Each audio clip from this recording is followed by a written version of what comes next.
Yesterday, I shared with you my post-traumatic stress as it comes with chemistry, how I failed chemistry absolutely miserably. I got a negative grade on the final because my questions were so incorrect. He did not feel that a 0 was enough of an indication of how poorly I had performed on the final. So yes, I am one of the few students in the history of the planet that got a negative grade on an examination. Yeah, none of you guys can ever top that. You'll never ever be able to get a negative grade. I didn't even know that was possible. So some of you that have been in college chemistry classes are starting to twitch as you're seeing these chemical equations. And let me put your mind at ease. We're not solving anything. I'm not going to give you a bunch of elements and ask you to solve the equation. Nope, and you are welcome. All I'm looking to do is get the terminology down. When we're looking at our chemical equation, we see X plus Y. What those are ingredients. Okay, I think of chemical equations now like baking a cake. You have to get out your flour and your sugar and your milk and your eggs. Those are your ingredients. Those are your reactants. And when I mix all of those reactants together, I come up with a product, my cake. I gotta mix those reactants into each other in a very specific way with a very specific amount, and then I apply heat to perform some sort of action. I put in my flour and my sugar, etc. I put it in, I apply some heat, and I get a product, a delicious cake. So all I'm looking for here is the definition. The ingredients are the reactants, the outcome is the product. And this arrow indicates where am I going? So here, my arrow is pointing this way, which means I'm mixing all of my ingredients together to get a cake. But what might it mean if my arrow is going this way? I'm breaking it down. Now I'm taking my cake and I am breaking it down and figuring out what ingredients did I use. One is to construct the product. One is to deconstruct the product. So you guys furiously writing, I will give you a minute. Give you a minuet.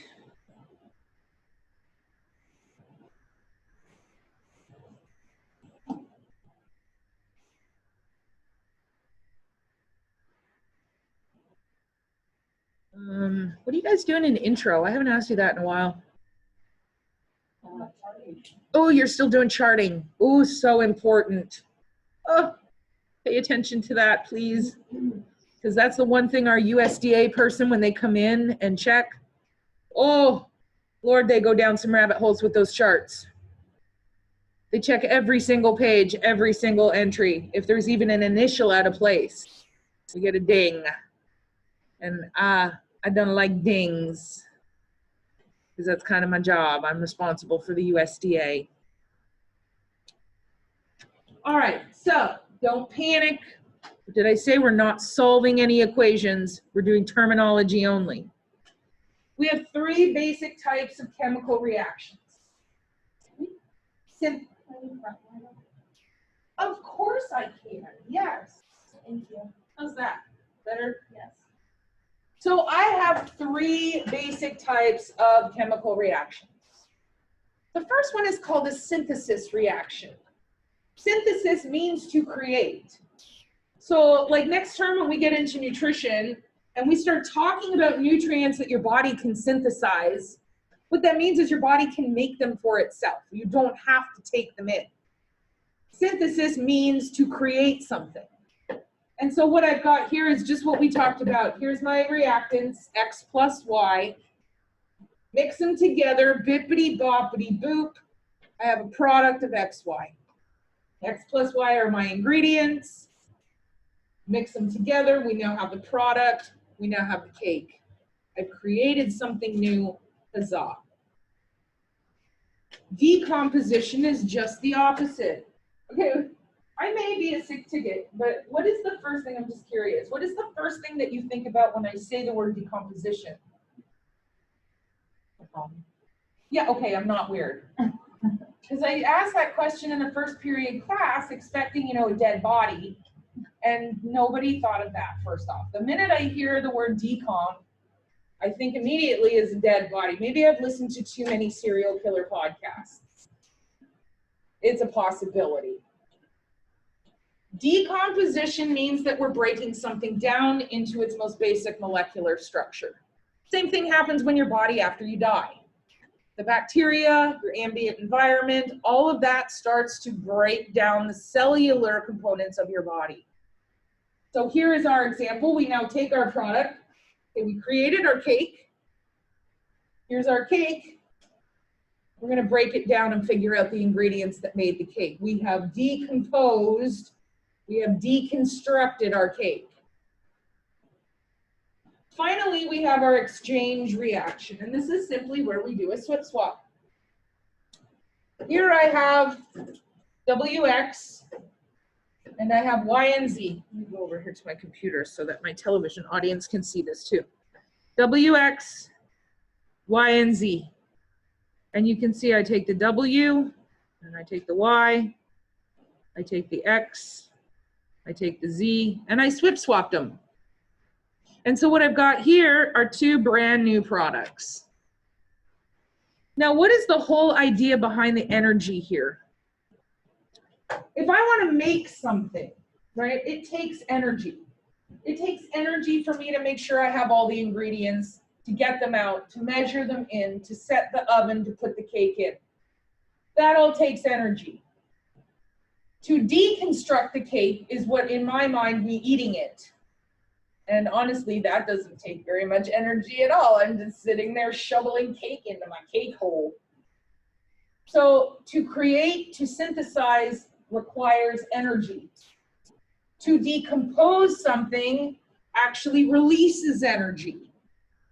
Now, the interesting thing here about our exchange is that we're doing both, aren't we? We are deconstructing and constructing. But the interesting thing here is I don't need any energy. The energy that is released by the deconstruction is exactly the amount of energy that I need for the reconstruction. So they cancel each other out. So synthesis requires energy, decomposition releases energy, exchange, they cancel each other out because the energy released is the exact amount of energy that I need to create. Does anybody have any questions about these chemical reactions? Is everybody on the bus? Fantastic.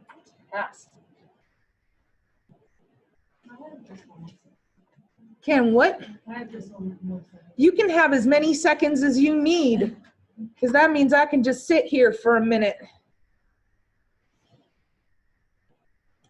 House repairs are finally done. That's awesome. Yes, we've been renovating my significant other's house, and then we did a little bit of painting at my house. Poor boy. Yeah. He, I know most of you are probably not. I don't know. Well, I don't know. I don't know your life. Homeownership sucks. It does. There's no landlord for me to call. Say, hey, the sink isn't working. Hey, my shower broke. Nope, that's all on me. So that poor guy, his house, he started out wanting to get new mini blinds because his boss on a Zoom call, he works from home remotely anyway. His boss said, hey, you need to move your chair because there's spots on your mini blinds and it's driving me insane. He's up in Canada. And so my significant other went to just clean the mini blinds and realized they were old. And if you've ever had mini blinds, you can't really clean them, right? You're not taking them down and soaking them. They're like $30. So we went to buy new mini blinds. And as we were putting them up, we realized, oh Lord, the cascade. Guys, the cascade. His windows weren't sealed. So we got a quote to get new windows. And the guy came in with the windows and said, we can't put these in because your foundation's not level. So he got the foundation guy to come out, and the foundation guy had to dig up all of the carpet in the house because he had to have internal pylons. And so then he had to get all brand new flooring in the house. And then, of course, we had to paint the walls because you're not going to leave old paints. We had to paint the whole house and then refinish all of the kitchen cabinets because, you know, they just didn't go anymore. And then he bought all new appliances. So cleaning his mini blinds turned into about a $30,000 house renovation endeavor. Yeah. So, yeah, I'm just happy to have it over. Synthesis reaction, as I just said, this is just a review slide, requires energy. Deposition expends energy, and our exchange reactions don't need because it is provided. What are some factors that can affect all of this reaction? Well, the concentration of the reactants. This is kind of in my mind a no-duh. The more reactant I add, the more reaction I'm going to get. If you've ever gone down the rabbit hole, there's some great funny YouTube videos, Reddit. There's a great Reddit site called Instant Regret. It's really funny. And you always get these science teachers who add too much of something and it explodes in their face or, you know, sets off the fire alarm, something like that. So the concentration of the reactants is going to affect your end product, as well as the temperature. A lot of times, in order to achieve a product, just like what we had to do with our cake, we need to apply heat. And so it is the temperature of the environment that can impact the speed of a reaction and the severity of that reaction. Some reactions are also going to require the presence of what we call a catalyst. Here's what I think about a catalyst. I need to move you, television audience, over here. So I used to go, I was supposed to go last weekend, my mobile lake house. Didn't go. Boo. But one of the things we do, we like to cook on the open fire. So let me explain what a catalyst is. We build our fire, we get our kindling, we get our leaves, we stack our logs. It is perfect, it is picture perfect. And we're both sitting there. But what is not there? There's no fire. What do I have to do? I've got to strike the match and I have to apply the heat. That's what's going to create not my forest fire, my campfire. The match is going to be the catalyst. So the catalyst is just something that initiates a response.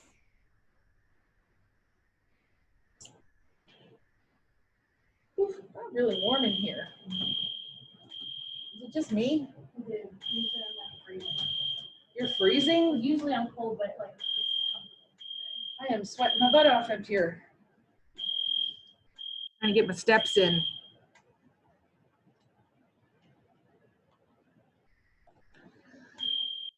So we've got a couple of different types of compounds. And again, we're just going to do a handshake. How do you do? And no, don't worry, guys. We're not on fire. It's just a drill. For you guys in TV land, I could see that you were really concerned about us. The concern on your face was really endearing. Actually, none of you could care less. Okay, so we have inorganic and we have organic compounds. The big difference here is a hydrocarbon chain. When we get into nutrition, this is going to be a really important difference between these two. Things like water, salts, acids, and bases, none of these are organic. They are inorganic. They do not contain a hydrocarbon chain. Now, yes, of course, water does contain hydrogen, but it does not contain carbon. An organic compound is going to have that hydrocarbon chain. Great example of that is fats and fatty acids.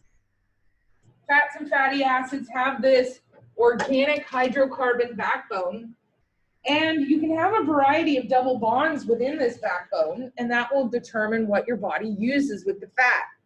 Some of the fats are used to go for immediate energy. Some are used to build cell membranes. Some are just simply going to the storage unit. Unfortunately, over the entire quarantine, all I ate was the ones going to the storage units. So now I'm having to adjust for that. Although I'm finding now that I'm getting my steps in every day, the scrubs are fitting a little bit looser. They are fitting a little bit looser. I'll tell you what, when I saw you guys on orientation like 3 weeks ago, I had not put on a pair of scrubs since March. And when I put on those scrubs, I was like, these are not supposed to fit like spandex. They were a wee bit tight. All right, so we're just gonna go through some of our inorganics and our organics. Again, we're just kind of scratching the surface. Water is what we call a universal solvent. Remember, solvent is the thing that we are mixing other things into. Universal solvent means I can pretty much mix anything into it. It is also the most important nutrient as far as typical life. We are water carbon-based beings. About 60% or more of our physical makeup is water. We do have a couple of terms here. Hydrophilic. Well, we know hydro, right? What is hydro? Water. What is the medical term phil?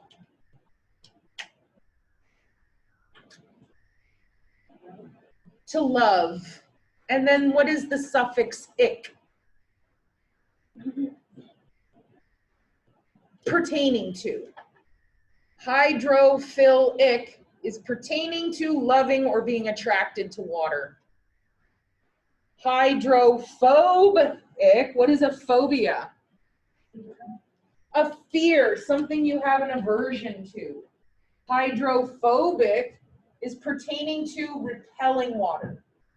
A great example of this would be like when you cook chicken.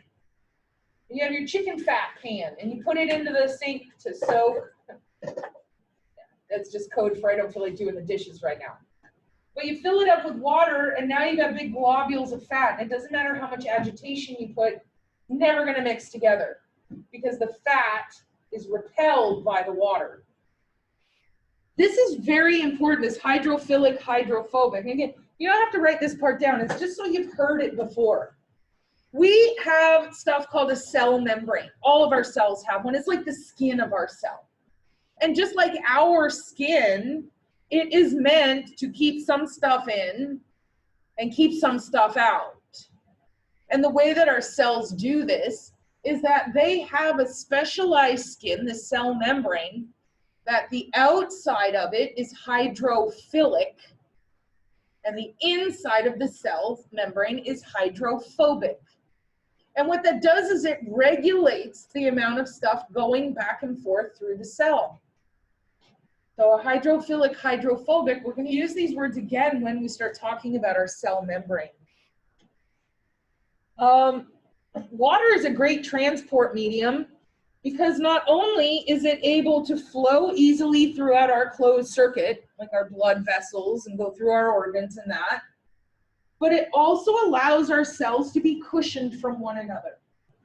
So here's what's happening to my cells in my blood. So imagine I'm at a swimming pool and I see my sister over there. And I go up and I just kick her in the shin. Sometimes I actually would like to do that. Apparently that's something I need to bring up in group. Kick her in the shin. And she says, "Ow, why did you do that?" And I'm like, "You know why." If we both get into a swimming pool, okay, now we are both mimicking cells in a blood. We're both in the swimming pool, and I go to kick her. Do I do the same damage? No, you ever tried to run in a pool? Yeah, there's a reason why they use it for therapy, because of the resistance.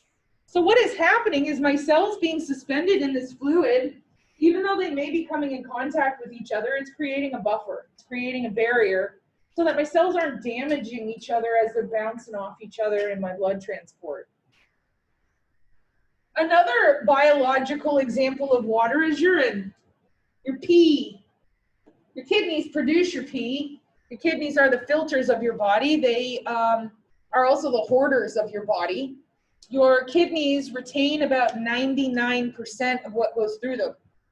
When you urinate, that's only about 1% or less of what actually went through the kidneys. And then, of course, we get rid of any excess water, and that's what gives you urine. Water has a high heat capacity. It's able to absorb heat very easily. But the other slippery property of it is it doesn't evaporate very easily. Now, sure, okay, I hear the argument. You pour the water in the pot, you put the pot on the stove, you turn the stove on, you forget the pot, it all evaporates. But is it flash evaporate? Is it doing it instantly? Like 5 minutes later, you come back, the pot is empty and your kitchen's on fire? No, it's going to take hours and hours and hours to go ahead and evaporate the entire pan of water. And then water is used for lubrication. Everywhere you think that you have lubrication has got a water component. Your tears, water, mucus, and salts. The lubrication in your joints, synovial fluid, water. Your saliva, water, mucus, and digestive enzymes. So everywhere we do have lubrication, we also have a water mucoid component to it.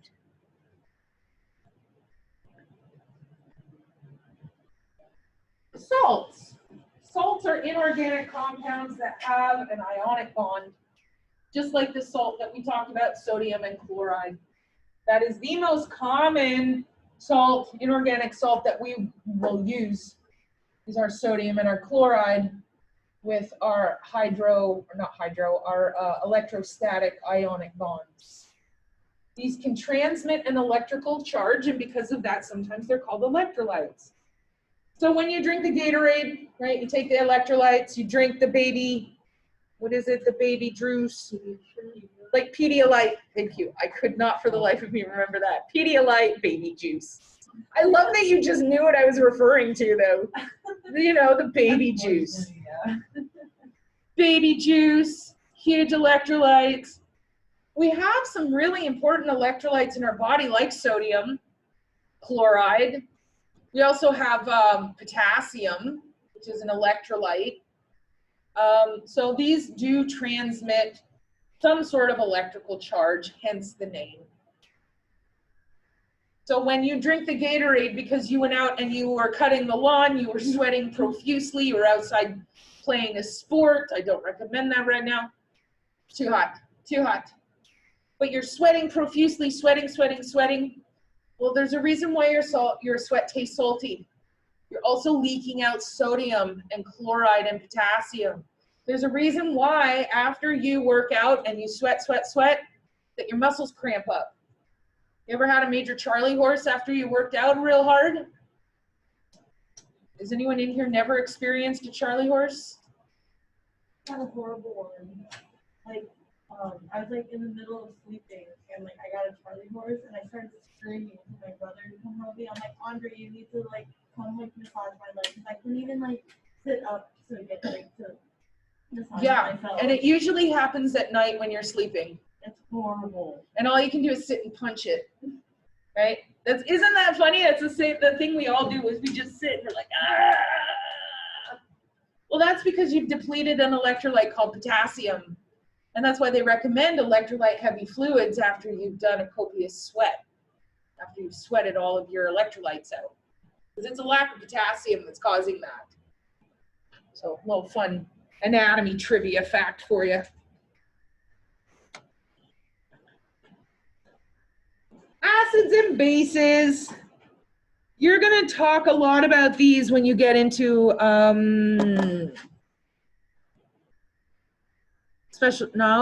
clinical pathology. You're going to talk a lot about acids and bases because these are very important for maintaining your pH. Your pH is a little tiny bit off neutral. Neutral pH is about 7. Our normal pH is about 7.45. 7.4. If our pH goes off too acidic or too basic, you will go into multi-system organ failure and you will die. That escalated quickly. There are things that will cause your pH to change. One of the things, and I am not going to get on the soapbox right now, I promise, there is a diet right now that drives me insane. If you learn nothing else over the next 16 weeks from me, is that if you are on this diet, please, for Groot's sake, get off of it. It's dangerous. This keto diet.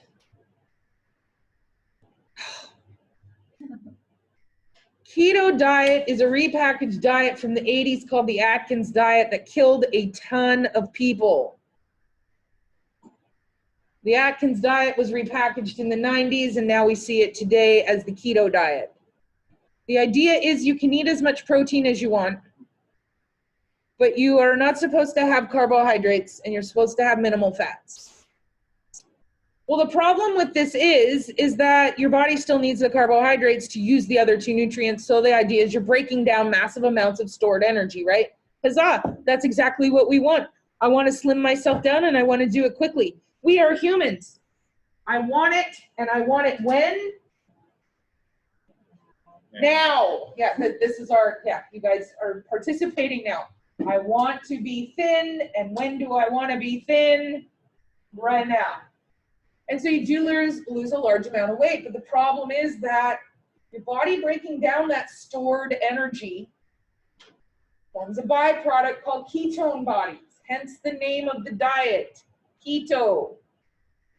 These ketone bodies are acidic, which means your body is going into, somebody figure the condition out for me. Keto what? Yeah, we're going into ketosis or ketoacidosis. Your body's gone acidic. Guess what? Your organs don't like to be bathed in acid. Multi-system organ failure, and you will die. You'll have a great looking corpse. You'll have lost a lot of weight, but you're gonna die, and you're gonna have irreparable damage to your organs. So that's just a quick example of why acids and bases are so incredibly important. These acids and bases can also transmit electricity around your body. So yeah, we'll talk more about the keto diet. Drives me even worse and drives me even crazier is when people get these fad diets and then they say my dog or my cat has to be on this diet too. Okay, I know you can't see my face, but this is like furious face. Oh my gosh, I hate it when they try to make their animals vegan. Oh my God, I want to punch them in the, I almost said a naughty word. I almost said a really naughty word. I want to punch them in the throat. I want to thunder punch them in the throat. Cats are obligate carnivores for a reason. You cannot feed them a vegetarian or vegan diet. They're like, if I'm not eating meat, I'm not trying to make fun. I don't need anyone. Mr. Hamilton, Miss Hope hates vegans. No, that's your life choice, and I applaud you for that. I do not have that kind of commitment. Hard no. I really admire people that put that kind of dedication into their nutrient intake. I really do. I don't. But don't impose it on your animal. They don't have a choice.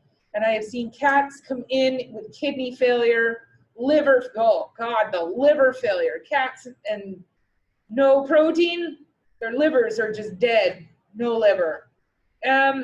They go blind because of a lack of an amino acid. They start developing heart lesions because of a lack of amino acid. Holy smokes, it just, punch them in the face. But this is also where we as technicians, okay, I know we want to punch them in the face, but we don't. Because that's the other lesson to learn, is that we are medical professionals. Our job is to educate. Our job is to illuminate and make sure the client understands why this is not a good idea.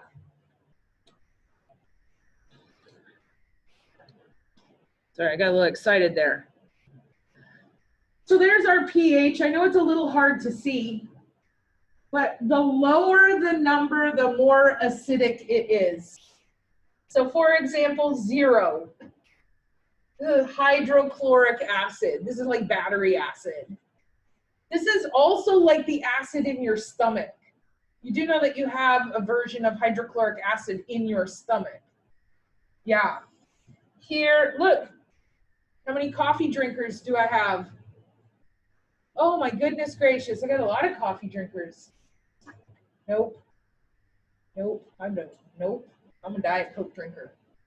But if you drink a lot of coffee, you know how they say it'll start wearing the enamel off your teeth? If you drink a lot of red wine, it'll rub all the enamel off of your teeth. That's because of the acidity. Coffee is a 5, neutral is a 7. So it's a little bit acidic and it can actually start wearing some of the enamel off of your teeth.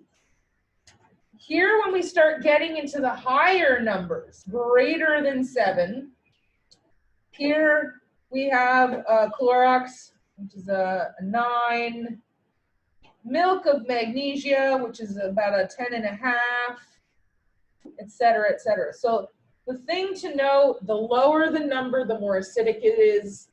The higher the number, the more basic it is. This is also going to be super important when you guys start learning how to do things like a urinalysis. When you catch urine and you have to test it, one of the things we look for is the concentration of the urine. That can be an indication of how are the kidneys functioning. How is the bladder functioning? Do I have any change in the pH that could cause crystals to form in the urine or stones to form in the bladder? And so it's looking at the pH of the urine that can help us as technicians determine if there are crystals present and what kind of crystals are they. Because some crystals form in acidic and some form in basic. And so being able to determine which is which will help us identify those crystals, and that's our job. We're the diagnosticians. We're the ones that are going to go to the doctor and say, I saw calcium oxalate or I saw struvite. And those are the two most common that form in acidic and basic urine.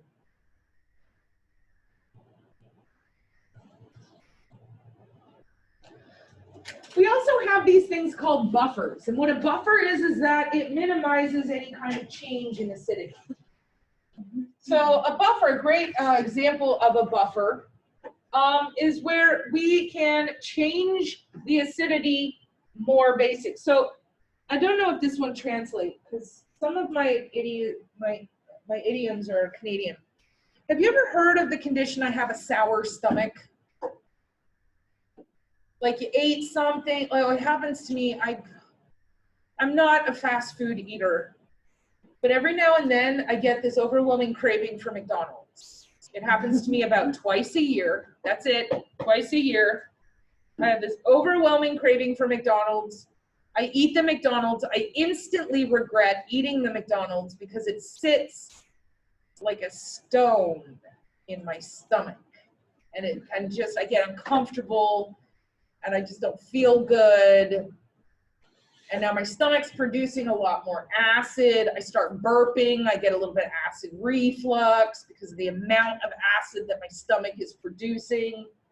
We call that, up in Canada, we call that a sour stomach. So when I'm getting the heartburn and I'm getting the overproduction of the stomach acid, because McDonald's is really not very good for you. Spoiler alert, McDonald's is not healthy for you. What might I take to help settle my tummy? I'm going to take an antacid. I might take some Pepto. On the back end, I might take some Imodium. I might take a Tagamet. Right, that's an over-the-counter. It's known as Cimetidine. I might take a Zyrtec. I think that's the one. Zyrtec, stomach. That's for allergies. What am I thinking? Famotidine. Hang on, accessing.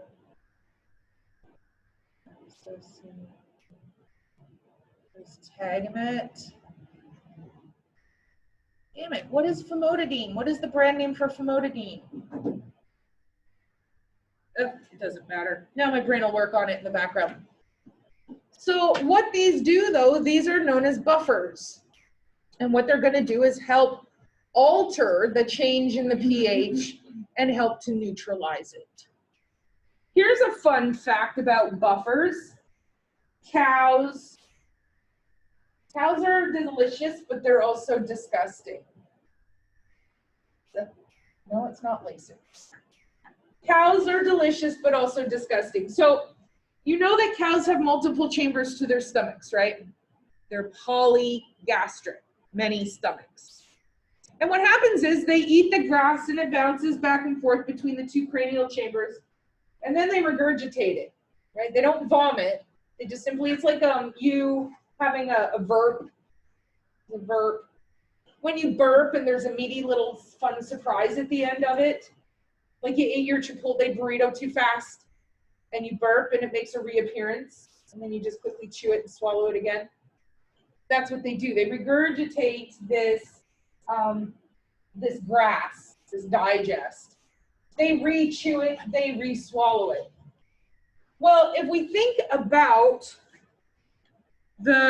this is really interesting, and this is an actual application for what these buffers are. So I'm going to do a stop share real quick.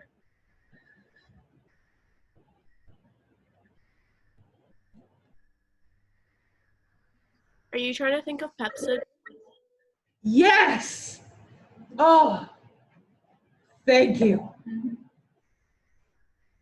Oh, you just scratched my brain.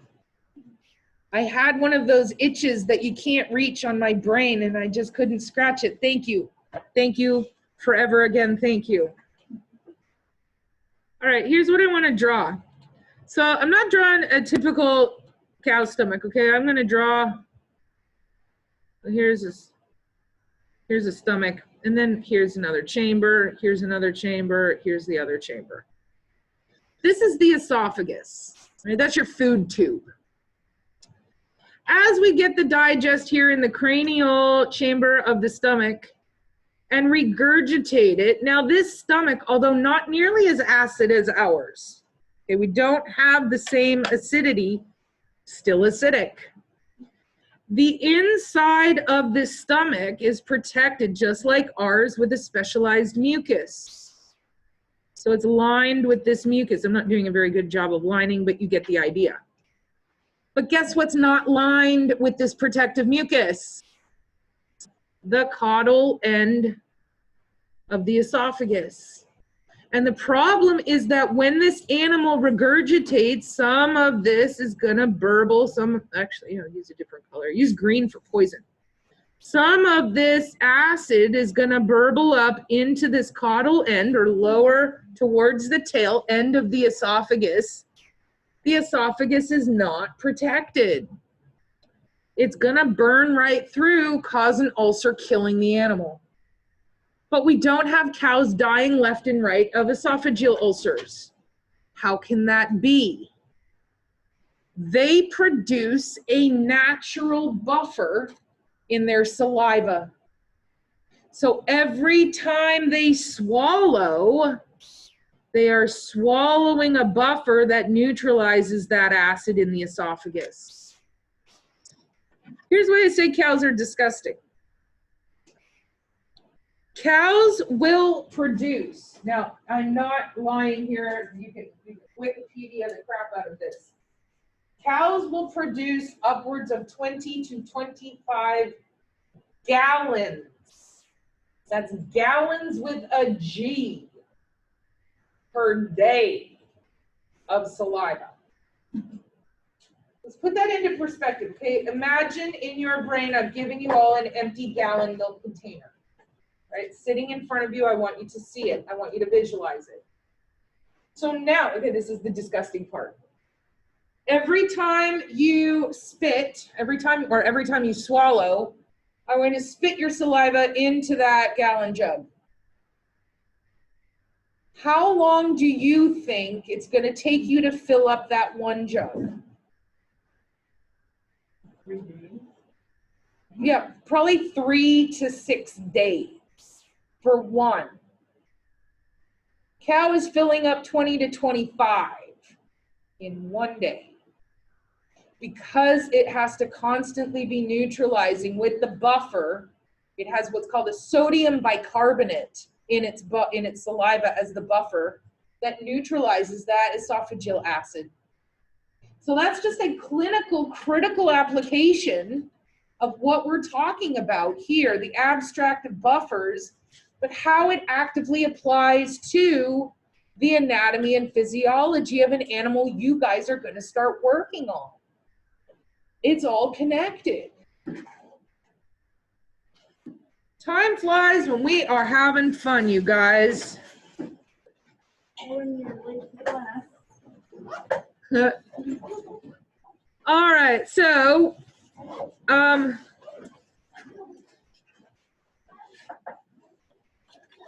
going to pick it up here. I'll do some review on tomorrow. You guys, scrubs on Monday.